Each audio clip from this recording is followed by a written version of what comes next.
오늘은 세상 이기는 믿음 네 번째 시간으로 복음으로 산다는 말의 의미에 대해서 한번 생각해 보도록 하겠습니다. 제가 전에 청년 사역을 할 때에 남자 여자 청년들에게 그런 질문을 한 적이 있었습니다. 이게 당신의 이상형은 어떻습니까? 어떤 남자하고 결혼할래? 어떤 여자하고 결혼할래? 이런 거 물어본 적이 있었어요. 근데 청년들이 저는 이런 남자랑 결혼할래요. 저는 이런 여자랑 결혼할래? 이런 다양한 이야기를 많이 했었는데 어떤 청년이 저한테 그런 이야기를 냈어요. 목사님, 저는 나쁜 남자가 좋아요. 이랬어요. 나쁜 남자. 제가 좀 의아했습니다. 아니, 좋은 사람이랑 좋은 남자랑 결혼을 해야 좋은 가정을 이루지 어떻게 나쁜 남자랑 결혼을 하겠다고 그러느냐 제가 물어봤더니 그 자리에 있었던 여자 청년들이 여러분 일제히 들고 일어나가지고 아유, 목사님 무식한 소리 좀 하지 마세요. 여기서 말하는 나쁜 남자라는 것은 과격하고 자기밖에 모르고 말도 별로 없고 여자한테 함부로 하는 그런 남자가 아니라 뻔하지 않은 남자가 좋다는 거예요. 여자들이 생각할 때 예상을 벗어나는 그런 남자, 뻔하지 않은 남자. 여러분, 어떤 것입니까? 분명히 여자친구 생각할 상황이 아닌데 여자친구가 항상 우선인 그런 남자. 예? 바쁘고 분주하고 정신이 없는데 그럼에도 불구하고 항상 여자친구 먼저 걱정해주는 남자. 좋지 않습니까? 예? 누구나 이 정도면, 이 정도 유혹하면 넘어가는 게 일반적인데, 그런데 이 남자 절대 흔들리지 아니하는, 그러니까 여러분 예상을 뛰어넘는, 그래서 여자들에게 감동을 줄 수 있는 그런 남자, 그런 류의 남자, 뻔하지 않은 남자, 나쁜 남자, 예, 그런 이야기라는 거예요. 그러니까 상식 이하의 남자가 아니라 누구나 흔히 생각하는 그 예상을 뛰어넘는 그런 남자.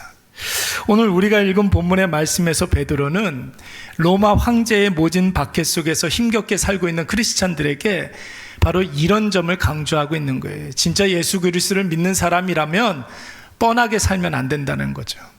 모든 사람들의 예상을 뛰어넘는 그런 삶의 모습이 있어야 한다는 것입니다. 불신자들이 생각할 때에 이 정도 핍박하면 예수쟁이들 포기하겠지라고 생각했는데, 진짜 예수 믿는 사람들은 불신자들의 이런 예상을 넘어서서 끝까지 신앙의 지조, 신앙의 중심을 잘 지켜야 한다라는 것이에요. 근데 여러분, 이때 이야기하는 신앙의 중심이라는 것은 무엇이냐면, 그럼에도 불구하고 그런 상황이 아닌데 예배, 말씀, 기도에 집중하는 것, 물론 이렇게도 이야기할 수가 있습니다. 그런데 여러분, 사도 베드로가 지금 이야기하는 선한 양심, 신앙의 중심이라는 것은 뭘 말하는 거냐면, 이 세상에서의 그리스도인들이, 성도가, 예수 믿는 사람이 이 세상에서 감당해야 할 일들을 말하는 거예요. 끝까지 양심적이고, 끝까지 세상법을 준수하고, 끝까지 예수님께서 가르쳐 주신 대로 참고 인내하고, 먼저 섬기고, 먼저 헌신하고, 그러면서 복음의 도구된 삶을 살아야 한다. 이것을 지금 강조하고 있는 것입니다.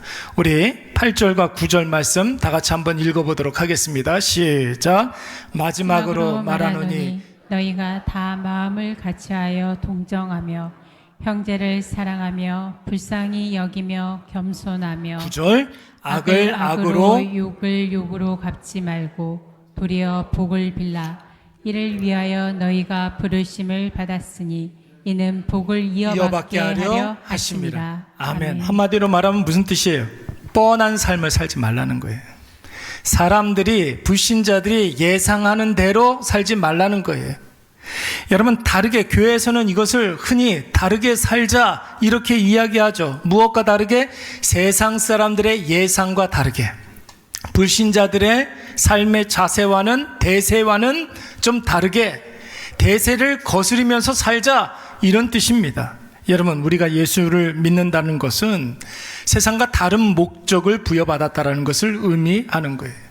세상 사람들이 생각하는 삶의 목적과는 다른 목적으로 살아야 한다. 세상이 줄 수 없는 기쁨. 세상에서 찾을 수 없는 가치를 우리가 가지게 되었다라는 것을 의미하는 것이, 그러니까 여러분, 우리가 세상과 다르게 살 수가 있는 것이죠. 다른 목적을 부여받았기 때문에 다른 방식으로 살 수 있는 것입니다. 다른 기준, 하나님의 말씀을 가지고 다른 방식, 하나님께서 원하시는 방식으로 살 수가 있어야 된다는 거예요. 세상과 다른 목적, 세상과 다른 방식으로 살아가니까 이 세상에서의 성도의 삶은 여러분 평탄하겠습니까? 아니면 부딪힘이 많겠습니까? 부딪힘이 많겠죠. 그게 당연하지 않겠습니까?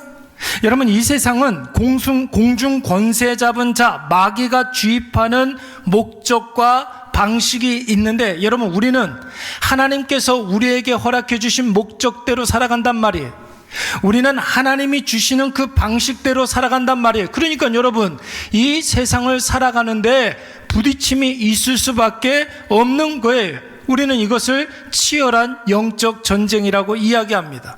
여러분, 성경에 나오는 하나님의 백성들이 겪는 모든 어려움들이 다 이 문제에서부터 비롯된 것이었어요. 다르게 살려고 하니까 세상에서, 여러분, 세상의 방식대로 살아가는 사람보다는 조금 어렵게 살아가게 되는 것이죠. 애굽에서 이스라엘 백성들이 왜 애굽의 노예로 전락하게 되었습니까? 자신들이 하나님의 백성이라는 사실을 알고 애굽이 정해놓은 질서대로 살지 않으니까 여러분, 애굽이 미워하게 되잖아요. 그러니까 노예 삼은 거예요. 가나안 땅에 들어갈 때 전쟁이 있었습니다. 여러분, 이스라엘 백성들이 가나안 토착민들하고 협상하고 타협을 해가지고 그들과 함께 섞여 살면 여러분 좋은 게 좋은 것 아닙니까? 그런데 여러분, 하나님께서는 전쟁을 통해서 가나안 땅을 정복하게 하셨어요. 왜 그렇습니까? 협상하고 타협하면 또 애굽에서처럼 가나안 땅에서도 노예 생활을 면치 못하는 거예요. 이스라엘의 남북쪽 열왕들이 다스렸던 이스라엘의 상황, 세상과 좀 다르게 살려고 하니까 어디를 가도 부딪힘이 있는 것이죠. 복음서의 제자들도 마찬가지고 사도행전에 나오는 전도자들이 받았던 박해와 환난들, 그리고 오늘날 우리가 살고 있는 이 시대의 크리스천들, 다 하나님이 주신 목적과 하나님이 주신 방법대로 살려고 하니까 여러분, 우리가 이 세상을 조금 어렵고 힘들게, 조금 느리게 살게 되는 것입니다. 다 세상과는 다른 목적이 있고 다른 방법으로 살기 때문에 불이익 있을 수밖에 없어요. 죄송하지만 손해 봐야 합니다. 여러분, 어쩌면 그것이 그리스도인들의 사명이고 그게 자연스러운 거예요. 더 나아가 여러분, 이게 사실은 크리스천으로서 살아가는 인생의 매력이라고 할 수가 있는 것이죠. 남들 다 손해 안 보려고 할 때 우리는 당연히 손해를 보고 불이익을 보고, 그러니까 여러분, 이 세상 살아갈 때에 하나님께 지혜가 부족할 때 지혜를 구하시기 바랍니다. 우리가 지혜가 필요한 거예요. 그래서 하나님께서는 후히 주시고 꾸짖지 않기 때문에 지혜를 구하면 반드시 그 지혜를 우리에게 허락해 주심으로 말미암아 부딪힘이 있는데, 손해를 보는데, 불이익이 있는데도 불구하고 승리케 해 주실 줄로 믿습니다. 여기서 우리가 한 가지 오해하면 안 되는 것이 있어요. 세상과 예수 믿는 사람들이 좀 다르게 살아야 한다라는 말을 오해해서 세상을 우리가 압도하며 살아야겠다, 이런 뜻 아니라는 거예요. 세상을 발 아래 두고 군림하며 살아야 된다, 이런 뜻도 아닙니다. 여러분, 과거에 교회가 성도는 세상과 좀 다르게 살아야 한다, 이것을 강조하면서 예수 믿으면 무조건 복을 받아야 된다, 세속적인 복을 받아야 된다, 이렇게 가르쳤던 적이 있습니다. 예수 믿는 사람이 좀 공부 좀 잘하면서 1등 좀 해야지, 이런 이야기 좀 많이 들었어요. 예. 공부를 못했으니까 아마 1등 좀 하라고 그렇게 이야기를 한 것 같은데, 예수 믿는 사람이 좀 복 받아서 큰 부자가 돼야 선한 영향력을 미칠 거 아니야? 교회에서 이렇게 가르쳤단 말이에요. 예수 믿는 사람들은 병도 걸리지 말아야 되고 병원에서 고치지 못하는 병도 고침받아야 하고, 예수 믿으면 무조건 좋은 대학을 가야 되고 좋은 직장에 취업을 해야 되고 세상적으로 잘 나가야 된다, 이렇게 가르치던 목사님들, 교회가 그런 교회들이 있었어요. 여러분, 그거 아니에요, 여러분. 물론 이런 일들이 있으면 같은 신앙을 가진 사람으로서는 뿌듯함이 있겠죠. 그러나 여러분, 우리가 착각하면 안 되는 것은 예수 믿는 사람이 아무리 잘 나가도 불신자 입장에서 한번 생각해 보자는 거예요. 불신자 입장에서 생각해 보세요. 예수 믿는 사람들이 아무리 잘 나가도 저 사람 예수 믿어서 저렇게 잘 나간다 이렇게 생각하지 않아요. 우리가 믿는 예수님하고 결부시켜 생각하지 않아요. 불신자들은 그 사람의 성공을 그 사람의 신앙과 연결짓지 아니하고, 여러분 혹 불신자들 가운데 착한 사람이 있으면 아니 뭐 그런가 보다, 아니 저런 사람도 있지, 뭐 잘난 사람도 있고 못난 사람도 있는 거지 뭐, 이렇게 생각하고 넘어가요. 또 혹시 악한 사람이 있으면 시기하고 질투하고 끌어내리려고 하는 그런 일들도 있어요. 나도 예수 믿고 저렇게 복 받아야 되겠다. 불신자들 그렇게 생각하지 않는다고요. 교회와 성도가 세상에서 좋은 이미지를 갖고 있으면 세상 사람들이 교회와 성도를 칭찬은 하겠으나 그들이 믿는 예수까지, 그들이 믿는 하나님까지 칭찬하지 않아요. 교회가 좋은 이미지를 가지려고 해서는 안 되는 거예요. 그래서 여러분 보세요. 교회는, 복음은, 여러분 전파되는 방식은 복음이 복음을 증거하는 거지 좋은 이미지를 가지고 복음을 증거하는 게 아니에요. 복음은 예수 믿으세요, 이 말이 복음이 능력이 있는 것이지, 우리가 무슨 좋은 이미지를 가지고 좋은 명품 옷을 입고 성공 가도를 걷고 뭐 반에서 1등을 하고 이러면서 복음이 전해지는 것이 아니라는 것입니다. 오히려 여러분 1등 못하는 성도들은 여러분 어떻게 되는 거예요? 저와 여러분들은 여러분 어떻습니까? 평생 가도 1등을 해본 적이 없는데 그러면 1등 못하는 사람들은 예수님 얼굴에 먹칠하는 거예요? 그런 거 아니잖아요. 여러분, 불신자가 예수 믿게 되는 것은 복음을 듣고 변화를 받는 것이지 예수 믿는 사람들의 좋은 이미지가 아니라는 것입니다. 복음이 일할 수 있도록 해야지 사람이 드러나면 안 되는 거예요. 사람이 드러나면 안 되는 거라고요. 성경은 세상 사는 성도들에게 1등 하라고 이야기하지 않아요. 어느 성경에서 1등 해야 된다고 이야기합니까? 예수님이 우리에게 원하는 삶은 하나님을 목적 삼고 이 세상을 살아갈 때 반드시 고난과 환난이 있을 터인데 말씀 붙잡고 인내하라는 거예요. 인내하라는 거예요. 하나님의 방식대로 이 세상을 살 때 수많은 유혹이 올 텐데 기도하면서 그 모든 세상 유혹을 이겨내라는 거예요. 그러니까 여러분, 자기 욕심대로 살지 말고 자기 중심으로 살지 말고 말씀에 순종하여서 자기 자신을 부인하며 살라는 것이죠. 그때 예수가 입증이 되는 것이고, 그때 불신자들이 예수님에 대해서 좀 궁금한 마음이 들게 되는 것입니다. 여러분, 우리 15절 말씀 한번 읽어볼까요? 15절 시작. 너희 마음에 그리스도를 주로 삼아 거룩하게 하고 너희 속에 있는 소망에 관한 이유를 묻는 자에게는 대답할 것을 항상 준비하되 온유와 두려움으로 하고. 아멘. 궁금하게 하는 거죠.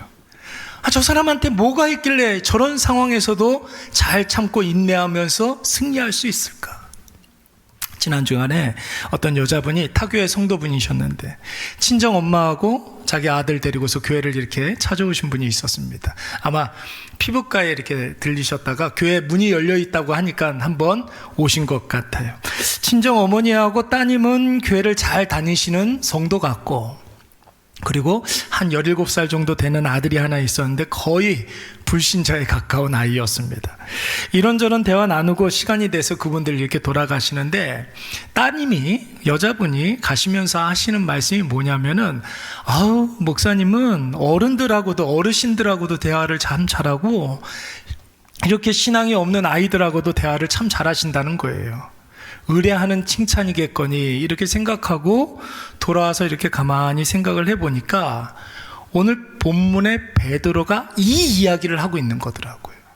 신자에게는 신자와 공감할 수 있는 표현과 단어를 구사해야 되는 것이고, 불신자에게는 여러분 어떻습니까? 불신자가 이해할 수 있는 표현을 가지고 대해야 하는 거예요. 여러분, 예수 잘 믿는 친정엄마에게 믿음의 언어를 사용해야 되겠죠.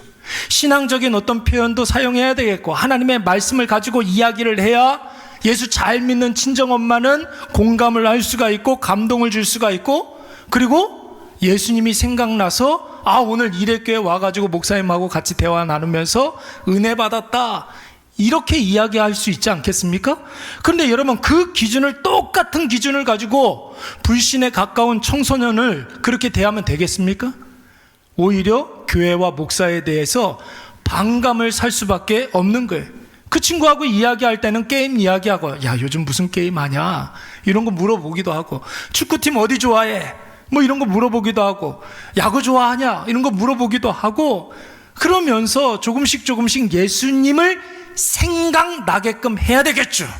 그렇죠? 예수님을 생각나게 해서, 이게 중요한 거예요. 그 얘기하고 끝나는 것이 아니라 예수님 생각나게 해서 왜 교회를 열심히 다녀야 하는지까지 깨닫게 해줘야 하는 거예요.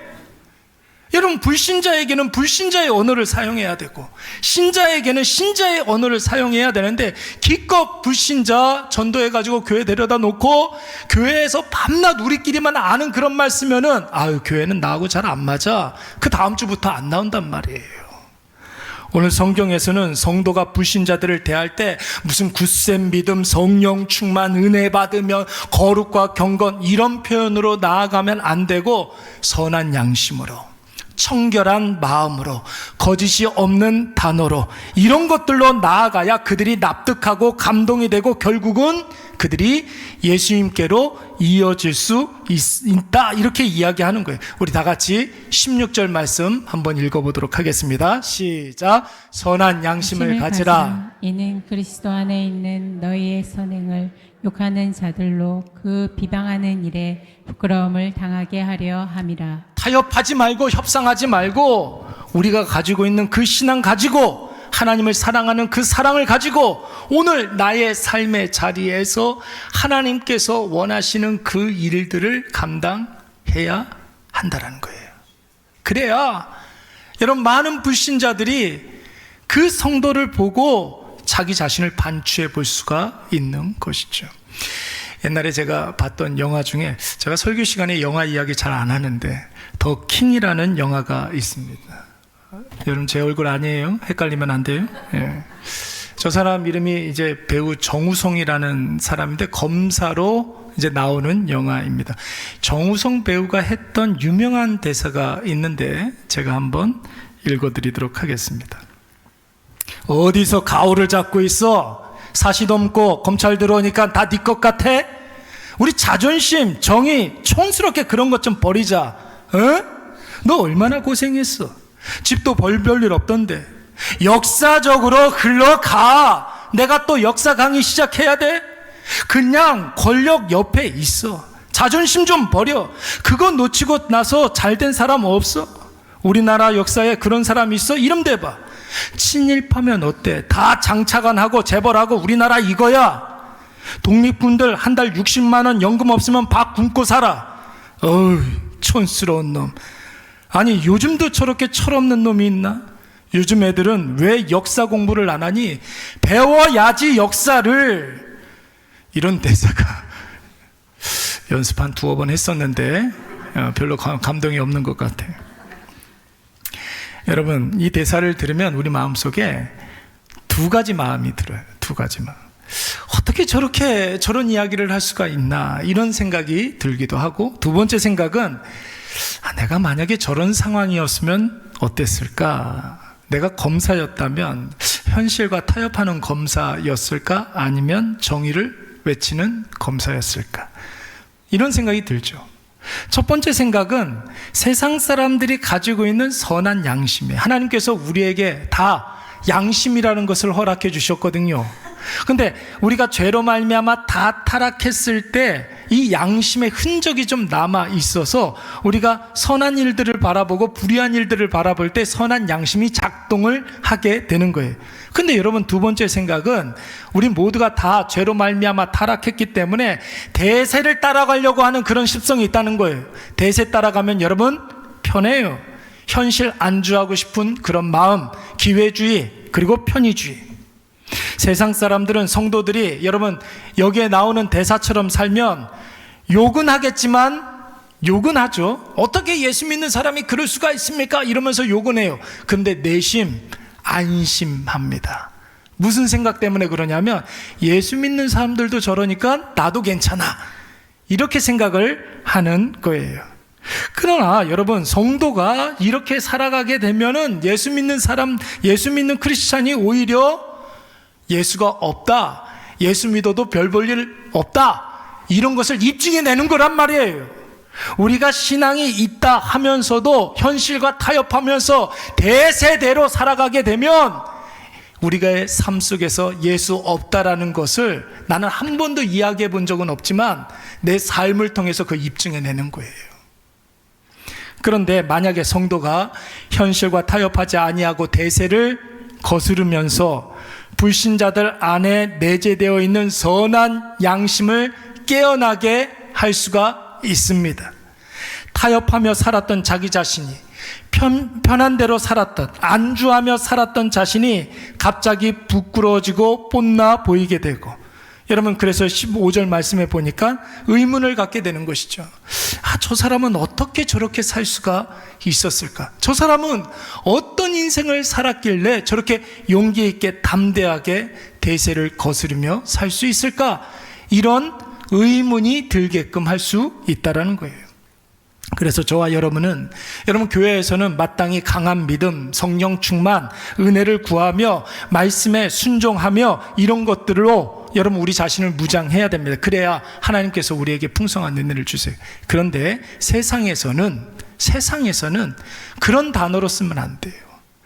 세상에서는 선한 양심, 깨끗한 마음, 인내와 성실, 섬김과 관용, 이런 것으로 나아가야 여러분 예수 없는 자들이 마음이 움직이고 부끄러워지고 의문을 품게 되고 더 나아가서 예수님에 대해서 궁금해지는 것입니다. 사랑하는 여러분, 우리 마음속에 품고 있는 태신자들이 다 있을 터인데, 여러분 꼭 기도할 때 하나님, 저의 마음 가운데 예수님에 대해서 궁금하게 해 주시옵소서 기도하시기 바랍니다. 자꾸만 저의 마음 가운데 예수님이 생각나게 해 주시옵소서, 여러분 이렇게 기도하시기 바랍니다. 여러분 사도 바울 한번 보세요. 사도 바울이 아들과 같이 생각했던 제자 이름 뭐예요? 이름 세자 디모데라는 사람이 있습니다. 여러분 이 사도 바울은 독신이라 아들이 없었는데 아들처럼, 아니 아들보다 더 소중하게 여겼던 제자가 바로 디모데였습니다.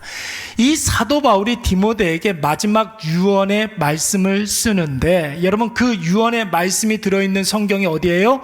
디모데 전후서입니다. 사도 바울의 유언의 말씀이 들어가 있는 성경이에요.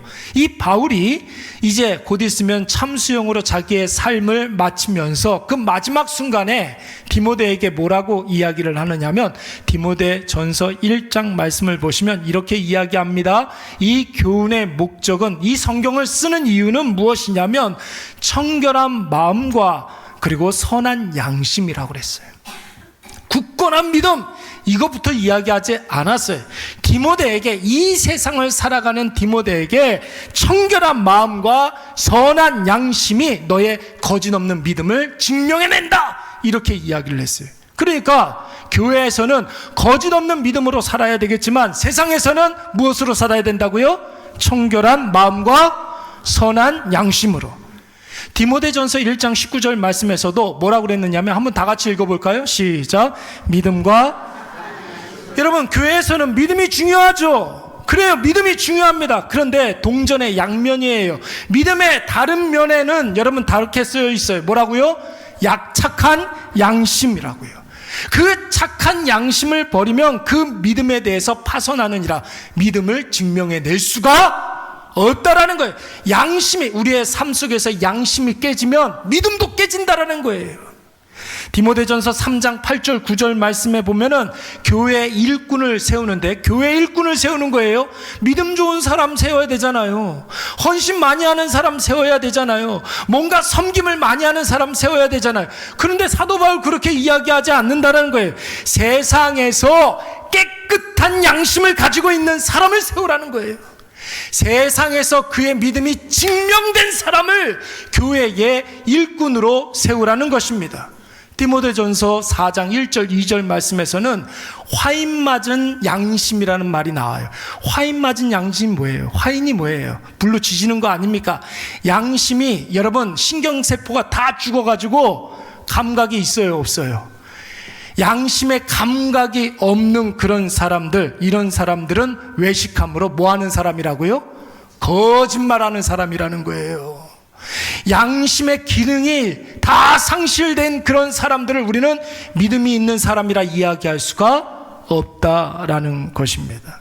여러분, 우리가 오해하면 안 되는 것은, 이 말씀은 단순히 세상에서 착하게 살자 이런 뜻이 아니에요.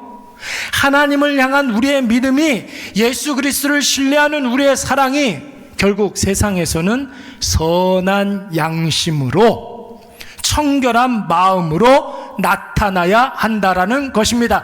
남들 섬기지 못할 때 섬김으로, 남들이 헌신하지 못할 때 헌신함으로, 남들이 참지 못하고 불평할 때 인내하고 절제함으로, 감사가 없고 원망만 있을 때 감사하고 기뻐함으로, 그리고 우리 주변에 있는 사람들을 먼저 위로하고 그들을 격려함으로, 더 나아가서 천국 소망을 가지고 그 기대하는 마음으로, 천국을 가지고 만족하는 마음으로, 여러분 그렇게 살아야 할 줄로 믿습니다. 여러분, 이 글을 쓰고 있는 베드로가 이것을 깨닫게 된 결정적인 계기가 있었어요. 베드로는 사실 예수님 승천하시고 난 이후에 예루살렘을 떠난 적이 없었습니다. 다른 제자들은 다 이방에 나가서 복음을 증거하고 그러는데, 베드로는 자기가 전도한 사람들이 있었거든요. 예루살렘 안에 유대인들을 전도를 많이 해가지고 그들을 가르치고 그들을 양육하느라 예루살렘 밖으로 나간 적이 없었습니다. 그런데 초대교회에 7명의 집사들 가운데 빌립이라는 사람이 있었거든요. 근데 이 사람이 어느 날 사마리아에 가가지고 복음을 증거하는 거예요. 사마리아 갔다 오더니 사도들에게 이제 보고를 하기를, 사마리아에 있는 사마리아 사람들도 예수를 믿더라, 이런 보고를 해요. 여러분, 그때 당시에는 유대인들이 생각할 때 사마리아 사람들은 지옥의 땔감이라고 생각했단 말이에요.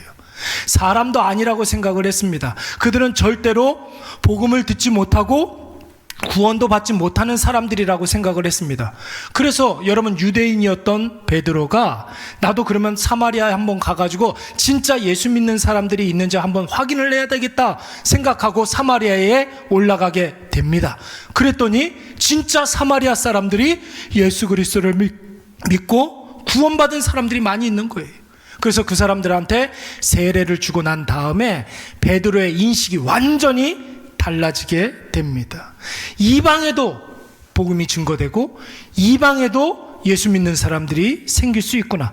그래서 여러분, 베드로가 간 곳이 어디였느냐면 이방 지역에 가서 복음을 증거하는데, 룻다로 가서 애니아라는 사람을 전도하고, 요빠에 가서 다비다라를 만납니다. 그리고 가이사랴에 가서 고넬료라는 사람에게 세례를 주고 교인으로 세워줍니다. 여러분, 이 세 사람의 공통점이 무엇입니까? 이 세 사람의 공통점이 무엇이냐면, 복음으로 완전히 새롭게 된 예수 그리스도의 신실한 제자이기도 했지만, 이 사람들은 자신의 믿음을 주변 사람들에게 선한 양심으로 감동을 주고 도움을 주고 예수님을 생각나게 했던 사람들이었다라는 것이에요. 여러분, 세상 사람들이 세상을 사는 방식은 두 가지예요. 욕심과 자기 사랑으로 이 세상을 살아갑니다. 여러분, 너나 할 것 없이 욕심과 자기 사랑으로 사니까 여러분, 똑똑한 사람들은 어떻습니까? 그 기준으로 세상을 읽는 거예요. 판세를 읽습니다. 욕심과 자기 사랑을 가지고 미끼를 이렇게 던져 놓으면 여러분, 걸리는 사람들이 있습니까, 없습니까? 욕심이 가지고 있는, 더 큰 욕심을 가지고 있는 사람들은 그 미끼를 물어요. 자기 사랑이 강한 사람들은 그 미끼를 뭅니다. 그래서 여러분, 똑똑한 사람이 잘 사는 것처럼 보이는 거예요. 그런데 여러분, 욕심과 자기 사랑이 통하지 않는 사람이 있다는 것이죠. 욕심이 아니라 하나님께 영광 돌려드리기 위해서 살아가는 사람들이 있습니다. 자기 사랑이 아니라 오직 예수 그리스도를 사랑함이 있는 사람이 있어요. 여러분, 이런 사람들은 세상의 원리, 사람의 생각으로 해석이 됩니까? 안 됩니까? 해석이 안 돼요. 여러분, 분명히 자존심 상하는 일이 있었는데 여러분, 화를 안 내는 거예요. 그래서 왜 그러느냐 물어봤더니 그 사람이 이야기하기를 예수님도 십자가에 못 박혀 죽으셨는데, 이런 소리만 하는 것이죠.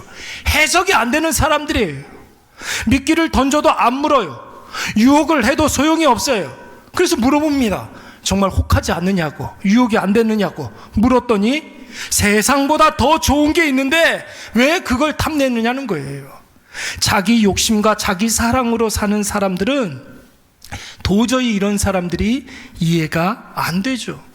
어떻게 저럴 수가 있을까 싶은데, 그 사람들 이야기는 예수님 때문에 그렇다는 거예요. 예수님 한 분이면 내가 만족하는데 뭘 더 바라느냐는 것입니다. 여러분, 꼭 기억하시기 바랍니다. 예수 믿는 사람들에게 가장 큰 욕은 뻔하다는 거예요. 너 그럴 줄 알았어. 이 말이 바로 예수 믿는 사람들에게 가장 큰 욕이 되는 거예요. 베드로를 한번 생각을 해볼게요. 베드로가 만났던 사람들을 한번 생각해 보십시오. 루다의 애니아라는 사람이 있었어요. 이 사람 예수님 믿을 수 없는 상황인데 예수의 이름을 그렇게 열심히 증거하다가 중풍병에 걸렸습니다. 이쯤 되면 자신의 처지를 한탄하고 그래야 되는데, 그게 뻔한데, 여러분, 이 애니아가 하늘 소망을 가지고 날마다 기뻐하고 감사하는 거예요.